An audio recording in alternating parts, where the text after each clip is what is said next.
नमस्कार, मी अश्विनी पुरी. DS news 24 मध्ये आपल्या सर्वांचं स्वागत. बघणार आहोत बातमीचा सविस्तर आढावा.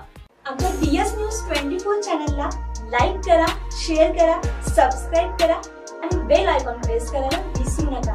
संगमनेर तालुक्यातील रणखाम येथे एक भलताच प्रकार घडलाय. अज्ञात व्यक्तीने शेतकरी नवनाथ पांडुरंग जाधव यांच्या शेतातील झेंडूच्या फुलांची झाडांची पायानं तुडवून नुकसान केलंय. 21 ऑक्टोबर रोजी पहाटे 3 वाजेच्या सुमारास हा प्रकार घडला.